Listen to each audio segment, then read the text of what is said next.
Ini hasil oprekan terbaru saya, hasil riset saya baru. Lapara Wi-Fi Bed USB. Ini fungsinya mirip dengan Wedge ID Injector. Cuma ini yang di-develop oleh saya, ukurannya jauh lebih kecil.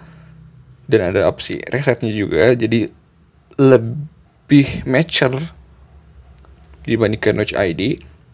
Dan ini pun menggunakan bahasa Daki script yang sama dengan USB Daki dan Lapara Bed USB. Ini tidak ada slot microSD-nya. Memang karena semuanya nanti akan diupload ke sini, ke modul Wi-Fi-nya. Jadi tidak perlu menggunakan microSD. Jadi tersedia ada 3 MB di sini. Ini sangat cukup untuk menyimpan banyak sekali payload, karena biasanya satu payload pun kecil ya, ukurannya cuma di bawah 100 kilobyte lah paling.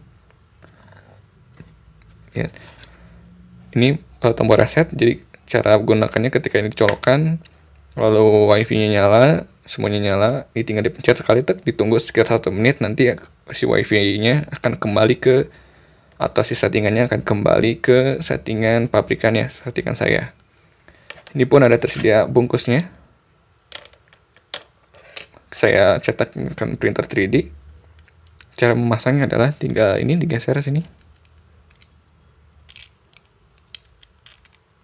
Nah, jangan lupa ini sampai harus masuk nih. Harus masuk sini, nggak boleh kayak gini.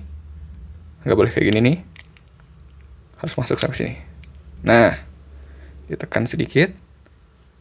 Nah, sampai masuk sini, baru tutupnya. Pakai cara masang tutupnya seperti ini. Kita geser dulu ke sini. Satu sisi digeser dulu, sudah tertutup. Lalu sisi yang satunya ditekan. Beres. Ini kencang sekali. Ukurannya sangat tipis ya, bahasa jempol saya. Dengan flash disk pada umumnya pun lebih pendek walaupun lebih lebar. Ini flash disk lah. Cara membukanya, kalian bisa menggunakan ini. Buka casing handphone.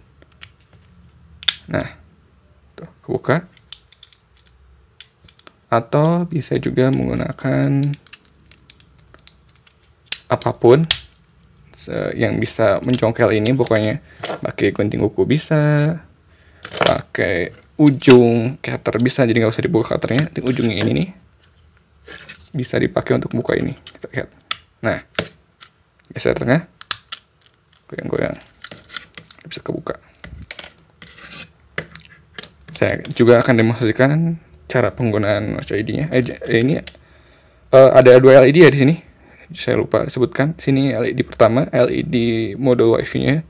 Kedua ada LED modul ini. Ini akan nyala ketika diprogram saya, jadi abaikan saja LED ini. Opsi LED ini cuma untuk pengembang. Yang kalian perhatikan adalah LED di sini. Ini akan berwarna biru ketika script nyala, dan ketika scriptnya mati, kita akan menginjekkan payload tuh. Nah, ketika menginjekkan dia akan nyala. Ketika setelah selesai menginjekkan dia akan mati kembali. Begitu. Selanjutnya akan saya tunjukkan tutorial penggunaan Watch ID atau Lapara Wi-Fi Bed USB ini. Ini demonstrasi alternatif dari wireless human interface device atau WHID atau HID, yaitu Lapara Wi-Fi Bed USB. Ketika setelah dicolokkan si Lapara Wi-Fi Bed USB-nya, maka dia akan membuat Wi-Fi independen. Namanya adalah Lapara, dikonekkan dia tanpa password soalnya. Kita bisa setting di kemudian nanti setelah terkoneksi seperti ini. Maka selanjutnya adalah membuka web interface Lapara Wi-Fi Bed USB, yaitu di alamatnya di 192.168.41.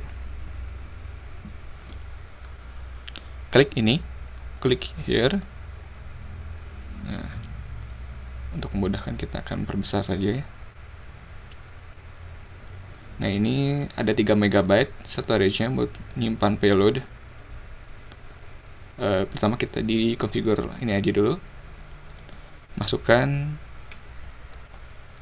Passwordnya adalah admin, passwordnya adalah Retina.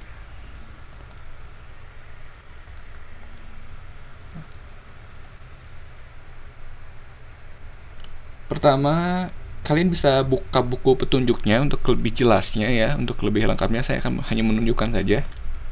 Nah ini bisa untuk mengubahnya menjadi hidden, bisa untuk join ke access point yang udah ada, bisa merubah SSID-nya, berikan password atau rumah channel, mengubah IP yang ini ya untuk yang hanya untuk yang access point mode. Kalau join existing network, otomatis modenya DHCP atau mengikuti IP yang diberikan oleh access point yang dituju, yang dikonekkan.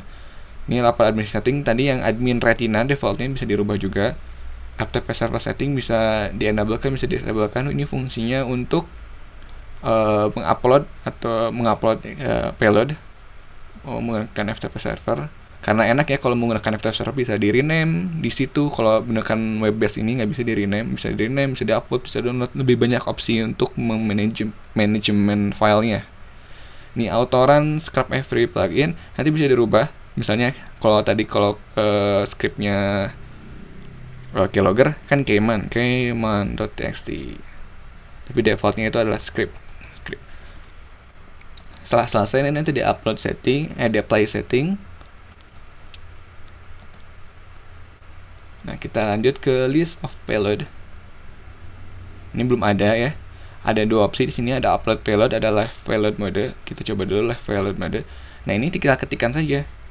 Misalnya kita mau membuka notepad ya, GUI R ini untuk membuka run, kemudian string notepad, enter. Nanti di notepadnya kita delay dulu di sini, misalnya 1000 detik untuk memberikan waktu notepadnya nyala dulu. Ini pun kasih delay aja, delay misalnya 200 milidetik. Di string hello world. Nah seperti itu. Ini biasanya digunakan untuk debugging si payload kita, live payload ini. Kemudian upload payload ini fungsinya adalah untuk mengupload payload kita. Bentar, ini tuh ada di script.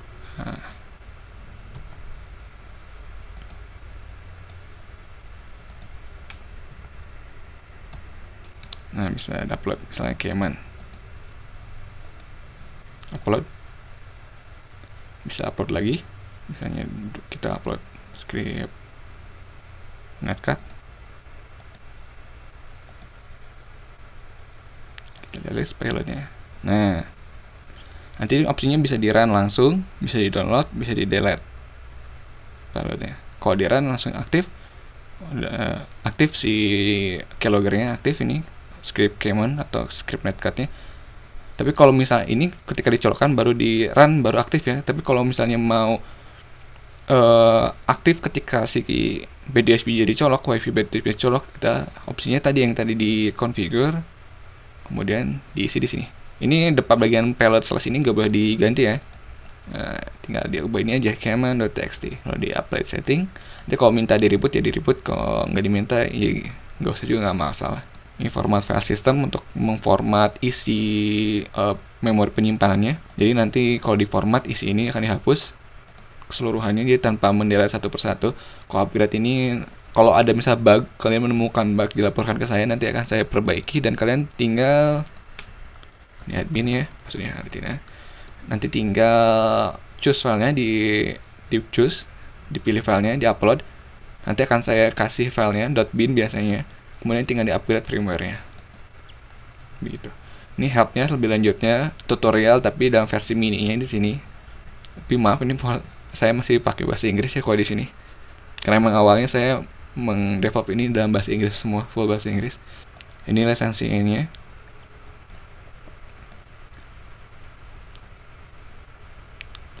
Nah, sekian ya demonstrasi cara penggunaannya. Nanti hasil eksekusi payloadnya kayak gimana ya, sama aja kayak bed USB seperti biasanya, atau nanti saya kasih demonstrasinya deh.